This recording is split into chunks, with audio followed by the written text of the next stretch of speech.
Good evening. Welcome to Word Now at 4.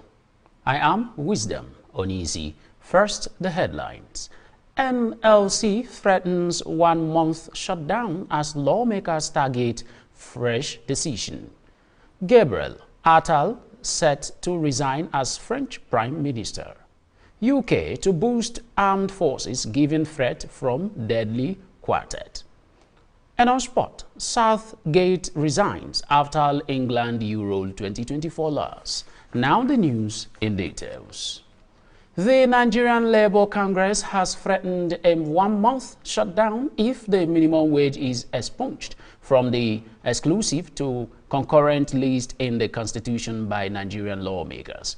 Ajero issued this warning against National Assembly members' proposed decision to remove wages from the exclusive to concurrent list in the constitution.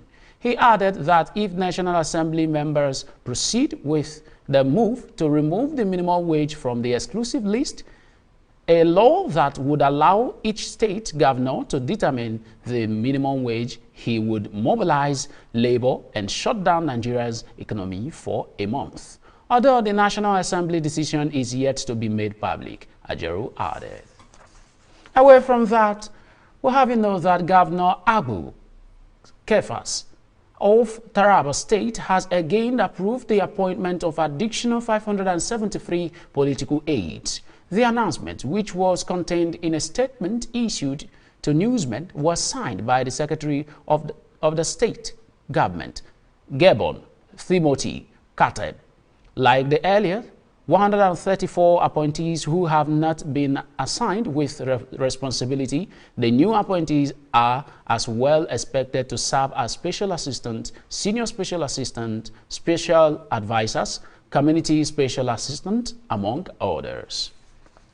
Also that a member of the House of Representatives, Ekene Abubakar Adams, who represented Chiku Kajurul Federal Constituency of Kaduna State, is dead. Ekene, who was the chairman House Committee on Sport, was ill and died today in the morning. According to his wife, this is coming barely a week after another lawmaker representing Ibadan North Federal Constituency, I beg your pardon, most leading Olaide Akiremi, died. When we return, news from other parts of Africa. Please stay with us.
Welcome back. Now news from other parts of Africa.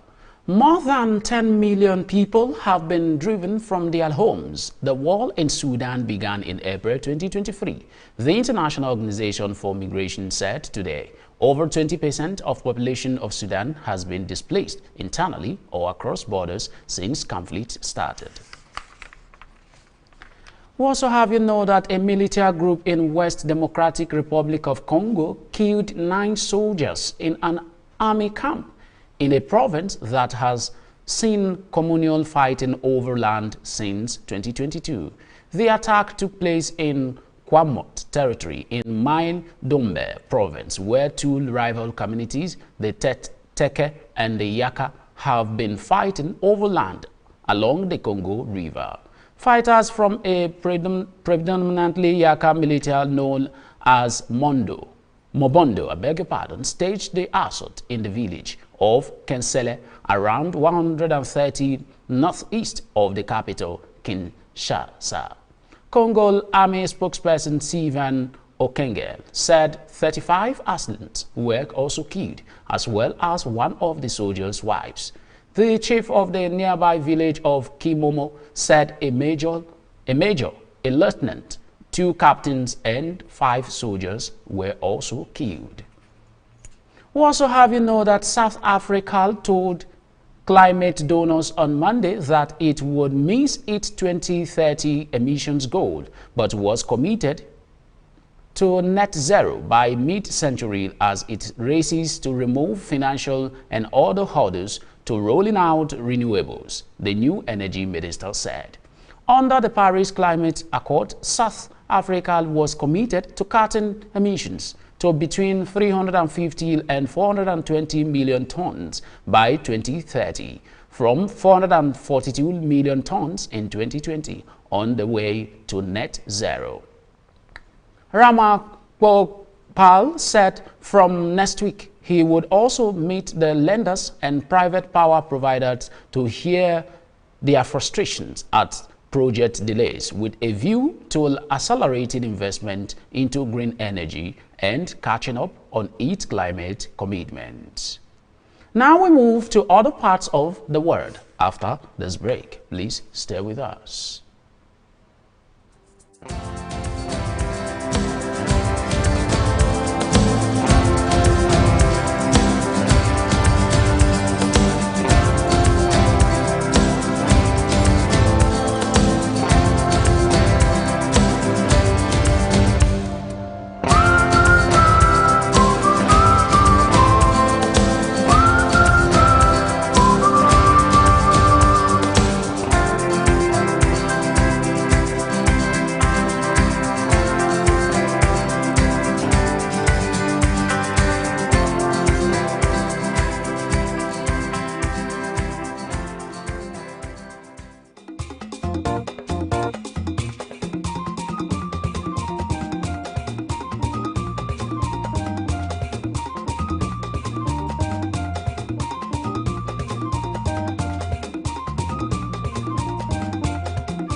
Welcome back now.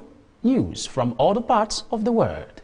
Hungary has accused the EU Commission of cherry-picking after it said it will not send its commissioners to informal meetings organized by the Hungarian EU presidency, effectively downgrading the EU executive body's participation.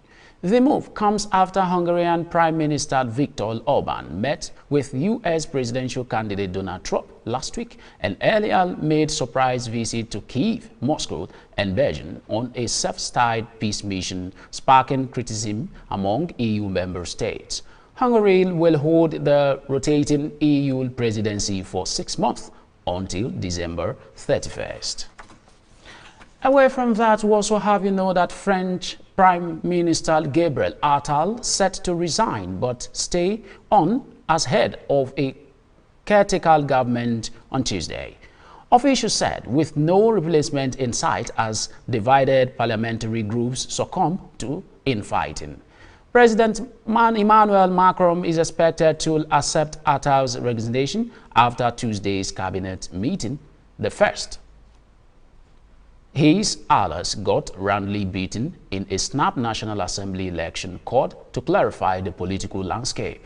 But he was also likely to ask the Prime Minister and his team to stay on as a caretaker government with restricted powers until after the Paris Olympics, which open on July 26. This would also give political parties more time to build a governing coalition after the election runoff left the National Assembly without an overall majority. Up next is business. Please stay with us.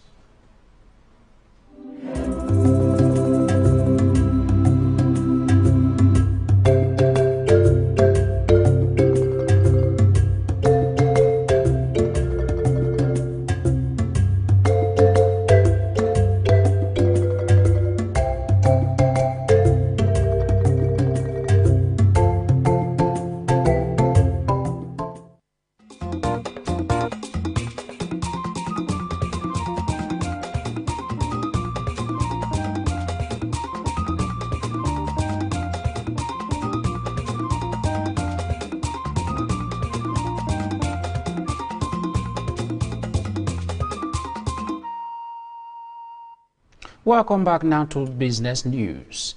The Nigerian National Petroleum Company Limited says the country will soon join the big league in December when it becomes a net exporter of refined petroleum products. NNPCL's Group Chief Executive Officer Mele Kayari stated this on Monday, adding that the Port Harcourt refinery will go into full operation and petrol supply from next month. Briefing the National Assembly Joint Committee on Finance, Kayari noted that Warri and Kaduna refineries will follow suit by December. The company disclosed Kayari's interaction with the lawmakers in Abuja through its X handle on Tuesday, that is today. According to the Post, the NNPCL boss joined other critical stakeholders of the nation economy at an emergency interactive session organized by the Senate Committee on Finance, led by Mohammed Sani Musa, to discuss economic issues. Away from that, we also have that India is exploring ways to boost its export to Russia by encouraging rumple trade and pushing Moscow to lift non-tariff barriers. New Delhi said on Monday as Prime Minister Narendra Modi's visit to Moscow. Old partners India and Russia have stepped up trade since Russia invaded Ukraine in 2022. But the increase has been overwhelmingly one-way, dominated by India buying Russian oil shunned by traditional customers in Europe. Surging Russian exports to India accounted for 61.43 billion US dollars of the 65.7 billion US dollars in trade between the two countries in the last fiscal year that ended in March. While trade between the two countries was up a third on the year before, India's export of pharmaceutical machinery and other goods to Russia have barely budged. Still to come is sport. Please stay with us. This is Hillstv. Quality broadcasting is what we'll bring to you. Now we be this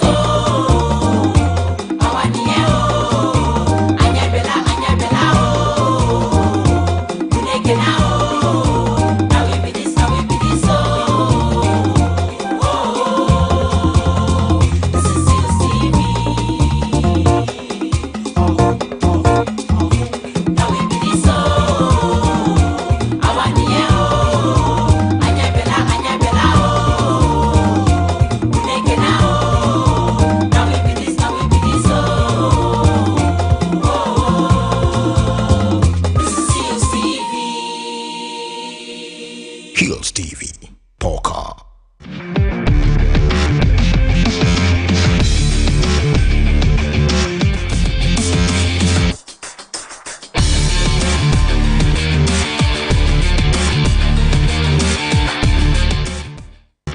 Welcome back now to Sport News. Galatasaray are in talks to sign Manchester United midfielder Scott McTominay this summer transfer window.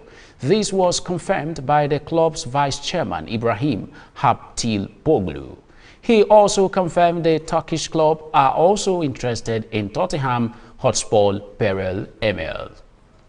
Away from that, we also have that England manager Gareth Southgate has resigned 2 days after defeat by Spain in the 2024 European Championship final.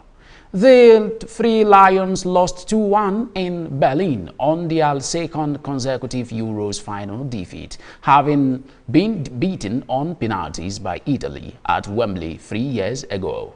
The 53-year-old managed his country for 102 games in the 8 years in charge. His contract was set to expire later this year. Away from that, England chased down New Zealand's target of 104 for the loss of just 3 wickets in the fourth T20 at the KL Oval to continue their unbeaten summer.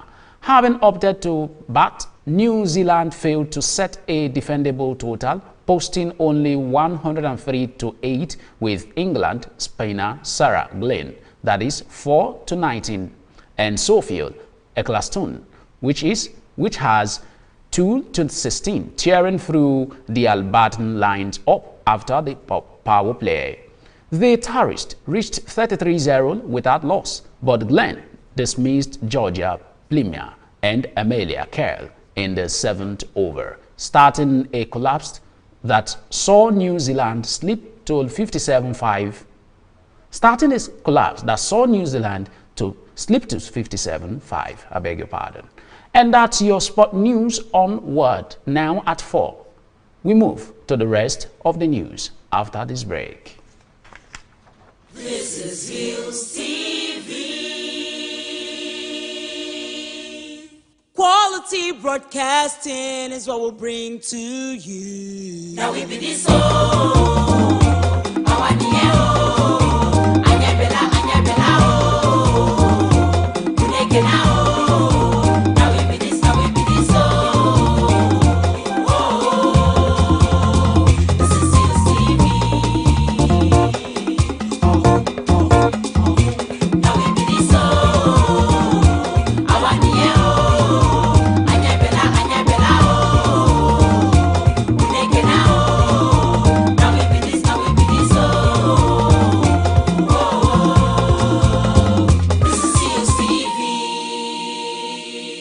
Hillstv, Polka.